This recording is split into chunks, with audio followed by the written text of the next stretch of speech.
अरावली पर्वतमाला supreme court के द्वारा दी गई नई परिभाषा के बाद लगातार चर्चा का विषय बनी हुई है। यह क्यों चर्चा में, उससे पहले यह जान लो कि इसकी महत्ता और विशेषता क्या है। अरावली का विस्तार गुजरात से दिल्ली तक है, जिसमें से इसका 80% हिस्सा राजस्थान में है और यह राजस्थान के बिल्कुल बीच में सीना तान के खड़ी है। यह विश्व में सबसे प्राचीन वलित पर्वतमाला मानी जाती है, जिसकी तुलना अमेरिका के अल्पेशियन पर्वतमाला से की जाती है। इसे राजस्थान की जीवन रेखा के नाम से जानते हैं, राजस्थान का गौरव कहते हैं इसे।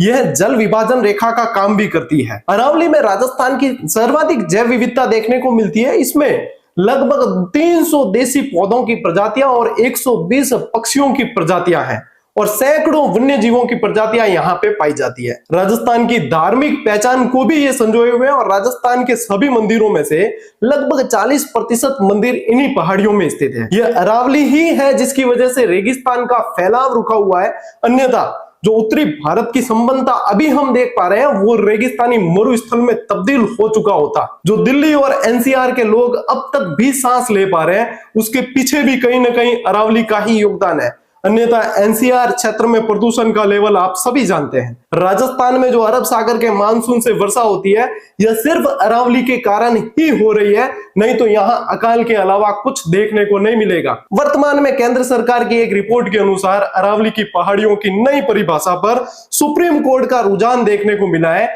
कि इसकी 100 मीटर से ऊंची पहाड़ियों को ही पहाड़ी माना जाएगा, बाकी भूभाग को सामान्य भूभाग मानते हुए खनन योग्य समझा जाएगा। इस परिभाषा से अरावली की 90% पहाड़ियों पर खतरा मंडरा चुका है और यह जल्द ही खनन माफियाओं की चांदी बनने का जरिया बन जाएगी। सरकार हमसे हमारा जीवन मांग ले तो फिर भी चल जाएगा, लेकिन इन्होंने तो हमारा गुरूर ही मांग लिया, जो बिल्कुल स्वीकार्य नहीं है। अगर विकास की परिभाषा अरावली को काटकर ही साबित होती है तो नहीं चाहिए ऐसा विकास। बस हमसे हमारा घर न छीना जाए, हमसे हमारी संस्कृति न छीनी जाए, अन्यथा याद रहे यह वही राजस्थान की वीर भूमि है जिसने पेड़ों को बचाने के लिए अपने प्राणों का बलिदान तक दिया हुआ है। एक आंदोलन 1730 में माता अमृता देवी बिश्नोई के नेतृत्व में हुआ था और एक आंदोलन अब निकट भविष्य में नजर आ रहा है। सरकार अपनी इस रिपोर्ट पर पुनः विचार करे, इसमें बदलाव करे, अन्यथा हर राजस्थानी का विरोध झेलने के लिए तैयार रहना पड़ेगा। हम सब बातें स्वीकार कर लेंगे, लेकिन हमारी संस्कृति और हमारी पहचान से यह खिलवाड़ कभी स्वीकार नहीं किया जाएगा।